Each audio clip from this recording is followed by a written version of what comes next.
뉴스 속 깊숙한 이야기를 들어보는 인터뷰 시간입니다. 총선을 앞두고 국민의힘이 낙동강 벨트를 탈환하기 위해서 당내 중진 의원들을 대거 투입하고 있는데요. 낙동강 벨트를 둘러싼 여야의 치열한 경쟁이 예상되는 가운데 그 중심에 계신 분입니다. 더불어민주당 김도관 의원과 전화로 이야기 나눠보겠습니다. 의원님 안녕하세요. 예, 반갑습니다. 새해 복 많이 받으십시오. 예, 새해 복 많이 받으십시오. 예, 예. 의원님 지역구가 낙동강 벨트의 한 중심지인 양산을이잖아요. 그렇습니다. 예, 거기 이제 국민의힘의 삼선인 김태호 의원이 출마하기로 결정이 된 것 같은데 예. 김태호 의원 투입설 딱 나왔을 때 어떤 느낌이 드셨습니까? 김태우 의원, 제 전임 경남도정을 맡았던 분이고요. 그렇죠. 한때는 경남을 대표하는 정치인으로서 굉장히 각광을 받았던 분이죠. 예. 고물입니다. 단단한 마음으로 준비하겠습니다. 다만 좀 예. 아쉬운 것은 네. 먼저 김태우 의원 지금 지역구가 함양, 산청, 거창 합천인데요. 그렇죠. 그 지역도 이제 지역 소멸 위기를 맡고 있거든요. 예. 보울경 전체도 그랬는데 네. 지방 소멸 문제라든지 보울경 메가시티 이런 점에서 좀 확실한 목소리를 내주지 않아서 그런 점 제가 좀 아쉽게 생각합니다. 저 보니까 SNS에 이런 글을 쓰셨어요. 환영한 김태호 의원의 출마니까 환영할 만한 일인데 이거 내가 자신감 있어서가 아니라 상징성 때문이다 뭐 이런 표현하셨거든요. 이 뭐를 어떤 상징성을 의미하시는 거죠? 방금 말씀드렸듯이 김태호 의원은 이제 한때 경남을 대표하는 정치인이었고 예. 저도 이제 경남 도정도 하고 지금은 이제 민주당의 경남 도당위원장을 맡고 있지 않습니까? 예. 그래서 이제 경남 도민들 입장 또 양산 시민들 입장에서는 굉장히 이제 언론에서 그러지 않아도 빅매치라고 생각을 하고. 빅매치죠. 그래서 저는 어쨌든 그 성분은 시민들이 선택해 주실 거고 저는 담담하게 어쨌든 보울경 메가시티라든지 지역 소멸에 대해서 또 윤석열 정권의 국정 전반에 대해서 그런 점들을 놓고 정말 멋지게 그리고 선의의 경쟁을 한번 해보고 싶습니다. 그런데요, 의원님. 예. 양산을이 국민의힘에게 험지가 아닙니까? 험지 코스프레다 뭐 이렇게 표현하셔가지고. 사실은 저 보울경이 험지가 어디 있습니까? 지난번 21대 총선에서도 제가 1,500표 차로 이겼고요. 예. 지금도 여론조사를 하면 이제 정당 지지율이 저희들이 한때는 한 10% 정도 뒤지는데 예, 한때 지금은 거의 한 2% 정도로 따라붙은 것 같아요. 예. 그래서 기본적으로 보울경에 그 국민의힘은 험지는 없습니다. 사실은 험지 코스프레를 하는 것이죠. 예. 제가 볼 때는. 그런데요, 양산을이 아마 문재인 전 대통령의 사저가 있는 것 아닙니까? 앞에 이제 재임 중에 계셨고 지금은 양산갑 팽산마을. 지금은 양산갑이고 재임 중에 어쨌든 양산갑으로 나눠져 있지만 양산시는 하나이기 때문에 그냥 문재인 대통령께서 우리 양산에 계신 거죠. 지역구는 을에서 갑으로 좀 옮겨주셨습니다만 그렇습니다. 그러니까 양산 자체가 민주당에게는 좀 성지로 불릴 수도 있는 지역인 거잖아요. 네, 김해는 확실하게 사실은 우리 민주당의 이제 아성이라 할까. 예. 노무현 대통령 영향력이 워낙 커서 그러고요. 예. 양산은 이제 갑은 윤영석 의원이라고 삼선 의원이 있고, 어른 우리 이제 20대, 21대 이제 서영수 의원 또 제가 맡았기 때문에 양산 어른 민주당이 2번 이렇게 승리를 한 것이죠. 그 의원님은 지금 국민의힘이 험지 코스프레를 한다 이렇게 표현하셨잖아요. 왜 그러면 험지 코스프레를 한다고 보시는 거예요? 아무래도 이제 보울경에 우리 민주당이 이제 40석 중에 7석을 갖고 있는데, 이제 보울경을 다 이제 싹쓸이 하고 싶은 것이죠. 국민의힘에서는. 그래서 어쨌든 낙동강 벨트에 9개 지역구가 있는데, 지금 우리 민주당이 5군데, 국민의힘이 4군데를 맡고 있거든요. 그래서 이제 이걸 극복해야만 이 보울경 전체 선거에 영향을 미치기 때문에, 어쨌든 그렇게 이제 아마 여당의 중진 투입이 이제 올드보이 공천 정리이기도 하고 또 당내 권력 투쟁의 산물로 저는 좀 보기는 합니다. 어쨌든 포장을 멋지게 해서 어쨌든 험지 코스프레를 하고 이렇게 해서 이제 보내서 모양을 그럴듯하게 잘 갖추는 것 같더라고요. 의원님, 그래도 전통적으로 PK 지역에서 이 낙동강 벨트가 민주당 입장에서는 가장 해볼 만한 지역이다라는 평가들이 있잖아요. 다른 지역보다는 훨씬 좋은 곳이죠. 실제로 이번에 설 민심 좀 다녀보셨을 텐데 어떻습니까? 민주당에 대한 그 지역의 민심들은. 제가 먹자골목 이런데 젊은이들 많이 만나는 골목에 갔을 때 윤석열 정권의 그런 국정 운영에 대해서 심판해 달라고 막 이렇게 응원도 하고 요구도 했고요. 네. 역시 현재 뭐 이렇게 자영업자 이런 분들 워낙 어렵지 않습니까? 물가도 많이 오르고 이래서 예. 그런 점들을 많이 걱정을 하시더라고요. 물론 이 지역이 여야 지지가 팽팽합니다만은 특히 이제 20, 30대 이런 젊은이들은 윤석열 정권의 심판을 해달라는 요구를 세게 하셨습니다. 알겠습니다. 어쨌든 당사자들은 힘든 선거가 될 수 있겠지만 지켜보는 저희 관전자 입장에서는 굉장히 흥미로운 선거인 게 이 김두관 의원님하고 김태우 의원님이 공통점이 워낙 많아서 두 분 다 예. 군수 출신의 도지사 출신이고 한때는 저 대선 후보로 언급이 되던 저 잠룡들이어서 하여튼 지켜보는 재미는 있을 것 같습니다. 예, 부산 시민이나 경남도민들께서 굉장히 관심이 높아져서 예. 굉장히 전화도 많이 오고 잘 싸워달라는 격려도 많이 오고 그래서 아마 상당히 그 관심 있는 지역이 될 것 같습니다. 알겠습니다. 예, 다른 얘기 좀 해보죠, 의원님. 이 저 예. 조국 전 법무부 장관이 예. 이 신당 참여를 거의 공식한 것 같던데요. 이 무능한 윤석열 검찰 독재 조기 정식을 위해 불쏘시개가 되겠다. 뭐 이렇게 얘기를 했거든요. 저 노무현 전 예. 대통령을 참배하고 난 이후에 예. 이 조국 전 장관의 정치 참여가 어떻게 평가하십니까? 본인 처지에서는 어쩔 수 없는 선택으로 이해되는 측면이 있긴 한데요. 예. 사실은 저희들은 이번에 어쨌든 윤석열 정권의 국정 전반에 대한 심판을 해야 하는데 예. 그런 측면에서 보면 민주개혁 진보 진영에 크게 도움이 되지는 않을 것 같다 이런 생각이 들어서 그건 왜죠? 여튼 뭐 흔히들 말하는 조국의 강을 건넜느냐 못 건느냐 뭐 이런 논란도 있고요. 예. 그래서 여튼 검찰권 남용으로 조국 장관 가족이 멸문제하를 당한 이런 부분에 대해서는 또 다른 차원에서 엄격하게 따져봐야 되지만 예. 직접 그 총선에 참여하는 문제는 우리 당으로서는 아직 공식적인 입장을 내지 않았지만 예. 반영하기가 쉽지 않은 그런 측면이 있다 생각합니다. 그 의원님 그러면 조국 전 장관이 예를 들어서 신당을 창당했을 때 민주당에서 지금 비례연합정당 한다고 그러잖아요. 준위성정당으로 네. 이재명 대표는 표현했는데 거기에 참여시키는 것은 안 된다 이런 입장이십니까?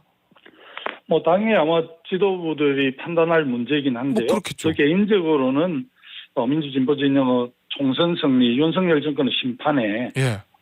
아무래도 이번 총선에서 그래도 중도층과 중원의 그런 많은 지지를 확보해야만이 예. 가능할 텐데 그런 측면에서 거기에 도움이 안 된다는 판단을 저는 합니다. 중도층표가 떨어져 나갈 수 있다. 네. 근데 만약에 조국 전 장관이 밖에다 신당을 만들면 지난 총선 때 열린민주당처럼 강성 지지층들의 표가 좀 그쪽으로 갈 수 있잖아요. 그러면은 민주당이 이 비례연합정당한테 올 표가 좀 조국 전 장관 쪽으로 가는 거 아니에요? 그거는 또 적극적 지지자들 팬들이 그런 선택에 대해서는 뭐 저희들이 어떻게 할 수 있는 영역이 아니기 때문에 그 선택 또한 그럼 그것대로 존중을 해야 되겠죠. 그걸 감수하더라도 민주당 내로 끌어들이는 거는 중도층의 지지층을 확대하는 데는 바람직하지 못하다 이런 입장이시군요. 예, 저 개인의 입장 그렇고요. 예. 당 지도부는 금명간에 아마 입장을 좀 표방하지 않을까 싶네요. 자, 그런데 의원님 어제 이제 문재인 전 대통령을 찾아갔는데 문재인 전 대통령이 이렇게 얘기했어요. 민주당 안에서 함께 정치를 할 수 있으면 좋겠지만 그것이 어려운 상황이라면 신당을 창당하는 불가피성을 이해한다. 뭐 이렇게 얘기를 하고 언론들은 문재인 전 대통령이 조국 전 장관의 창당에 힘을 실었다. 뭐 이렇게 해석하던데요. 이건 어떻게 저희가 봐야 될까요? 문재인 대통령께서는 조국 장관이 얼마나 아픈 손이겠습니까? 예. 그래서 워낙 탄압도 많이 받고 또 가족이 멸문제하를 당하고 이런 안타까움 때문에 예. 또 신년에 찾아오셔서 본인의 그런 결심들을 이야기하는데 그렇게 야박을 할 수 없는 입장이죠. 그래서 아마 격려한 것으로 그렇게 이해를 하는데 힘을 실었다까지는 좀 해석하는 건 좀 가행 해석 같습니다. 단순히 원론적인 격려일 뿐이지 적극 지지한 건 아니다 이런 입장이시군요. 네, 저는 그렇게 해석이 되어집니다. 제가 볼 때는. 예, 알겠습니다. 그런데 의원님 지금 총선 이제 공천 전쟁이 시작된다 이렇게 언론에서 많이 표현을 하던데요. 이거 네. 보니까 친명 대 친문의 대립이 격화되고 있다 이런 해석들이 좀 있잖아요. 특히 네. 임종석 전 비서실장의 출마 문제를 놓고 이거 네. 어떻게 풀어야 된다고 보십니까? 지금은 대선 패배 책임을 놓고 싸울 때가 아니고 예. 윤석열 정권 심판을 하기 위해서 정말 단계를 해야 되는 문제인데요. 예. 임종석 전 비서실장의 그런 그 총선 참여에 대해서도 우리가 좀 크게 봤으면 좋겠고요. 예. 홍익표 의원이 이제 중국 성동을에 있다가 지금 서초월로 갔잖아요. 그렇죠. 빈 공백에 출마하는 문제를 놓고 좀 논쟁들이 있는데 저는 지금 친문 따질 때가 아니고 네. 경쟁력 있는 후보는 어디든지 내서 총선 승리에 기여할 수 있도록 하는 게 훨씬 더 현재 시점에서 바람직하다. 그렇게 보고 있고, 예. 이렇게 대선 패배에 대한 책임을 묻는 것은 예. 저는 지금 시기는 아니라고 봅니다. 이미 그 책임을 따지자면 우리 모두 공동 책임이지 특정 개파나 특정 인허 책임은 아니라고 생각하기 때문에 지금은 큰 틀에서 단계를 해서 총선을 돌파하는 게 훨씬 더 바람직하다. 또 당대표께서도 그렇게 말씀하시기 때문에 예. 공관위원장을 비롯한 공관위원들도 그런 점들을 잘 감안해서 예. 좀 공천 문제를 잘 좀 투명하고 좀 합리적으로 했으면 좋겠습니다. 그래서 의원님 저 말씀을 제가 원론적인 말씀이신데 어제 보니까 언론들 보도를 보니까 이미 친명 지도부는 지도부는 임종석 전 실장은 중성동을은 안 된다, 중성동 갑이 안 된다고 결정을 했다는 보도가 있었고 임종석 전 실장 측은 지금은 너무 많이 와서 다른 지역으로 갈 수는 없다. 이렇게 얘기했다는 보도들이 이어지고 있는데 결국 그럼 임종석 전 실장 그 지역에 공천을 줘야 된다는 거예요? 주면 안 된다는 겁니까? 의원님 얘기는? 제가 볼 때는 큰 틀에서 승리하는 데 도움이 된다면 줄 수 있다고 봅니다. 아, 그래요? 당연히 열심히 하시겠죠. 아, 네. 그러면 지금 일각에서 나오는 친명 지도부에서 임종석 전 실장 절대 그 지역 안 된다. 이렇게 해서는 안 된다는 말씀이신 거죠? 총선에서 절대 안 되는 게 어디 있습니까? 또 이길 수 있는 후보면 예. 그런 거 따지지 않고 이렇게 승리할 수 있도록 기회를 주는 것도 당연히 지도부가 해야 될 일이라고 봅니다. 저는. 그러면 그 지역 중성동갑에 공천을 줘도 무방하다? 당연히 심도 있게 판단하겠지만 제가 이렇다 저렇다 결론을 내는 입장이 있지는 않지만 개인 의견을 전제로 말씀해 주시면 됩니다. 이미 그렇게 좀 이렇게 많이 이렇게 활동을 하고 했다 그러면 당에서 또 이렇게 지금 어쨌든 임종석 전 비서실장이 어쨌든 이렇게 통합으로 가느냐 약간의 갈등으로 가느냐의 그 바로미터잖아요. 네, 그렇게 돼 있어요 지금. 그렇게 되어 있기 때문에 이 점에 대해서 그냥 당에서 또 다른 데로 보내려면 충분히 설득을 해서 보내게 하고 아니면 공천을 확정지어서 준비를 하게 하는 게 총선을 얼마 앞두고 있는 우리 당의 방침이어야 하지 않느냐 생각합니다. 그 다른 문재인 정부 시절의 장관들이나 청와대 출신들은 어떻게 보십니까? 역시 마찬가지 원칙을 해야 된다는 입장이신 건가요? 임종석 전 비서실장이 문제가 되지 다른 분들이야 크게 쟁점에 중심이 있지 않기 때문에 지역에서 충분한 기반이 있고 당선 가능성이 높다면 우리가 한때 어쨌든 지난번에 우리 평산마을에 왔을 때 맹문정당이라고 하면서도 또 결속을 따진 바도 있고 그러니까 이렇게 폭넓게 이렇게 경쟁 있는 후보는 개파를 불문하고 총선 승리를 위해서 이렇게 그 공천도 하고 힘을 실어주는 게 총선 승리에 도움이 되지 않겠습니까? 알겠습니다. 이 얘기 좀 질문을 드려볼게요. 이 통합비례정당 있잖아요, 의원님. 이거 이제 비례 순번 배치하는 게 결국은 문제인데 당내에서 보니까 의석수대로 해야 된다.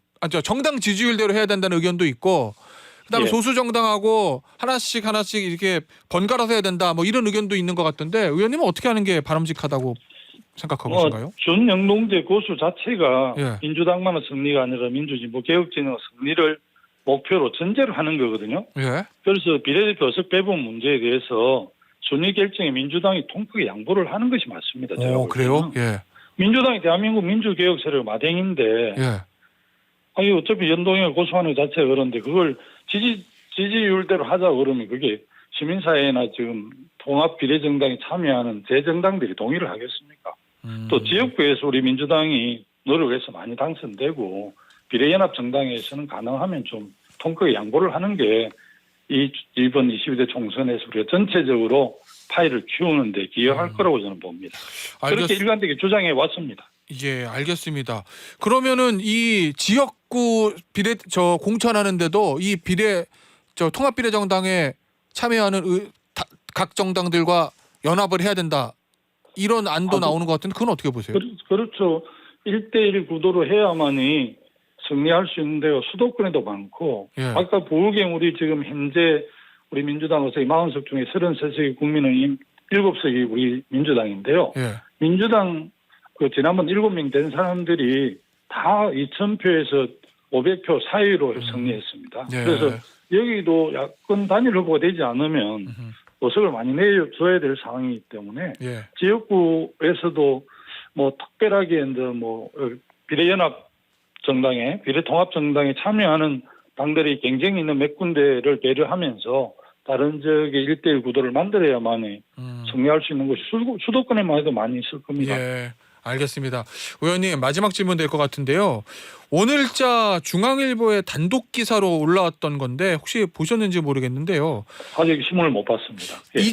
이재명 대표가 공천 적합도가 낮은 출마자들에게 직접 전화를 해서 우회적으로 불출마를 권고했다. 이런 기사가 나왔거든요. 이 경기 광주 의뢰 예비 후보로 등록한 문학진 전 의원이 실명으로 멘트한 내용인데 글쎄요 이게 아직 못 보셨는지 모르겠지만 이거를 어떻게 저희가 봐야 됩니까?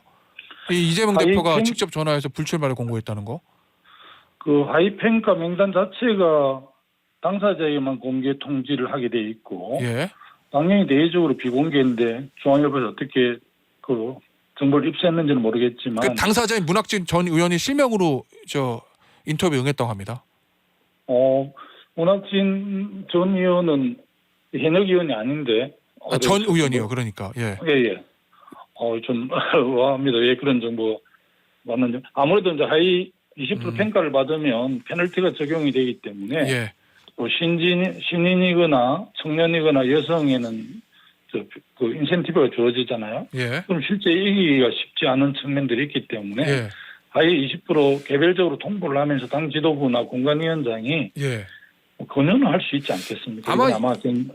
아마 이게 이런 측면을 지적하는 부분이 아닌가 싶어요. 그러니까 이재명 대표가 공관위원장이 아닌데 직접 전 의원에게 전화해서 불출마를 권고하는 것이 맞느냐라는 거를 좀 지적하는 기사 아닌가 싶거든요. 그 부분 어떻게 보십니까? 현역 의원 하위 20% 평가하고 문학진 선 의원님하고는 다 결이 다른 건데요. 예, 현역은 아니니까 더군다나 이 예비 후보에게 당 대표가 직접 전화해서 불출마하는 게 어때요?라고 얘기하는 것이 이 공관위 공식 멤버가 아닌데 과연 이게 적절하냐는 걸 지적하는 기사 같거든요, 의원님. 완벽하게 시스템이나 제도적 틀로 평가하는 게 원칙이긴 하지만 예. 또 당 지도부, 당 대표로서의 정무적 역할 아마 뭐 또 경기 도지사 하실 때 아마 산하기관장을 하신 걸로 알고 있습니다. 아, 그래요? 경기 항만공사 사장을 했는데 특별한 인연이 있어서 여러 가지 또 사정들을 감안해서 아마 그렇게 권유를 한 걸로 이해가 되는데 저는 뭐 당대표가 그 선배님을 아끼는 측면에서 그렇게 권유할 수도 있는 거 아닌가 정무적으로. 물론 기본적으로는 뭐 공관위가 공식적인 심사를 통해서 평가하는 원칙이지만 그렇다고 봐집니다. 알겠습니다. 당대표의 정무적인 판단이었을 것이다 라는 의원님의 의견이었고요. 오늘 인터뷰는 여기서 마무리하도록 하겠습니다. 지금까지 더불어민주당의 김두관 의원이었습니다. 의원님 감사합니다. 예, 고맙습니다.